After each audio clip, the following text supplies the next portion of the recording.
I'm not feeling too good, so I'm just going to make a quick video.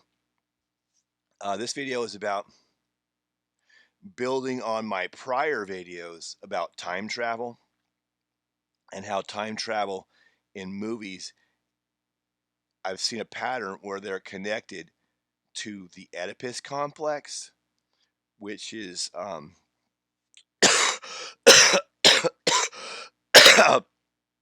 forgive me, I'm not going to get through this without coughing, but the Oedipus Complex is from Greek mythology. And basically, what that is that like where this, I don't remember the whole story. It has something to do with a sphinx too. But at some point, Oedipus wanted to or got busy with his mother, so it's pretty disgusting. But that's where that Oedipus complex thing comes from. And Freud, which is connected to all this stuff too, talked about it, where where if you're a little kid, you want to, you are competing for the affections in that theory psychologically of the parent of the same sex for the parent of different sex, and that is basically the Oedipus complex. I'm not saying I agree with it. I'm not saying I disagree with it or anything else about it. All I'm simply doing is making an observation that in these movies, that symbolism comes up again and again and again.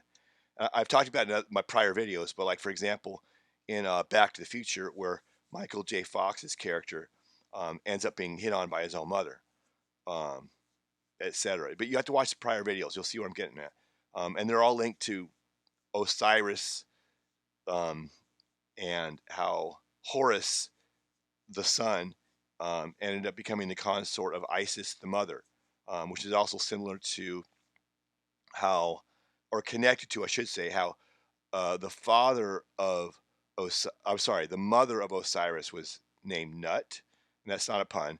But Nut was going to conceive of Osiris, and there was someone else who didn't want that to happen. So they said they could not do that on a day or night of the year. So I think it was Thoth. I might be mistaken. They what they did was they shaved off a few hours of every evening and day during the year, because at that time there was 360 days in a year, so he added 5 days to the calendar to make the year 365 days. So it was sort of like a time travel thing, because they conceived in a time without time, sort of. I could go into it more. You have to go back and watch other videos, but I don't want to slug this down too much. Um, but anyway, and so in the movie, uh, James Bond, his character 007, in the movie Tomorrow Never Dies, there's already a time implication in tomorrow, but in the movie, there's a villain who, I forget what the villain's name is, but he controls a news network, sort of like CNN or something, or Fox News or whatever, and it's this huge news network that's going to be global, and it has this ambitions of becoming sort of like Google is of the internet, this all powerful news network.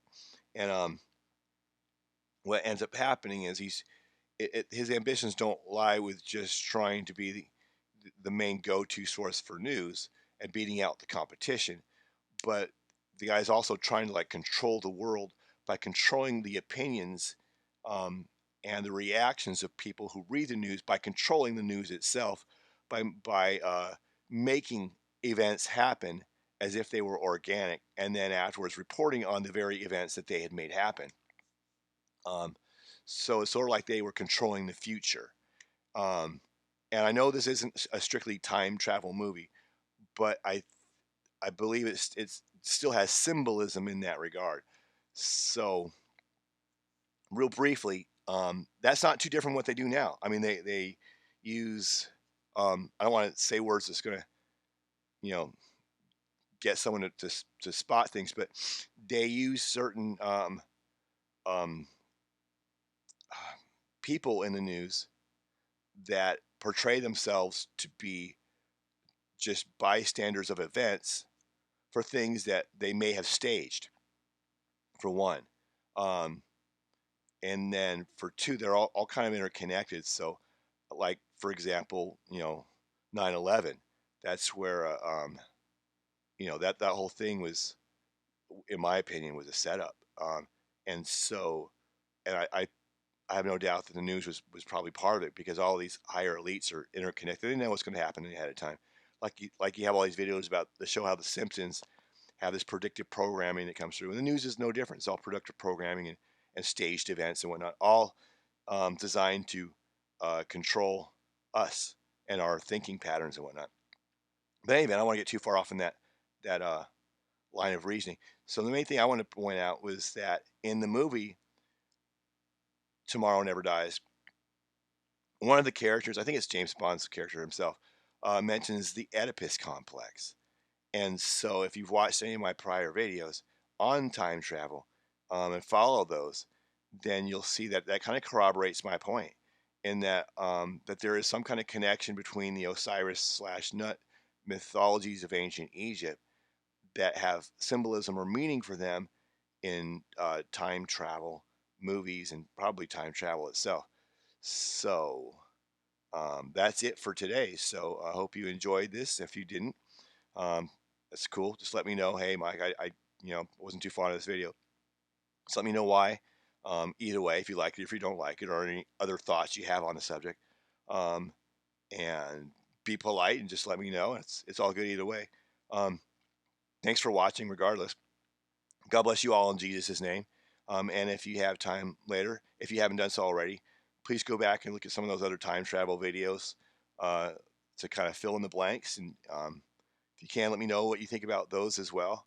And other than that, it's 4:20 a.m., which is funny for me. But anyway, you guys all have a great day.